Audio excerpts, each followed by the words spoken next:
ప్రభుత్వం ప్రకటించిన విధంగా ఇంద్రవెల్లి సంస్మరణ సభను నిర్వహించామని మంత్రి సీతక్క తెలిపారు.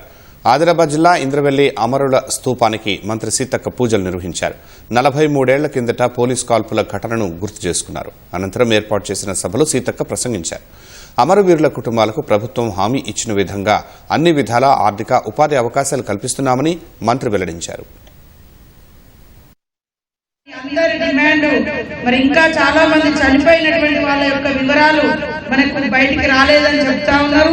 తొందరలోనే ఐటీడీఏ పిఓ ఆధ్వర్యంలో ఒక కమిటీ వేసి మరి అమరవీరులు ఆ రోజు జరిగినటువంటి సంఘటనలో ఇంకెవరెవరు చనిపోయినారు అటువంటి వివరాలను కూడా ఖచ్చితంగా బయటికి తీద్దాం, వారికి కూడా న్యాయం చేస్తామని తెలియజేస్తూ మరి కొంత ఉద్యోగాలు కూడా అడిగారు.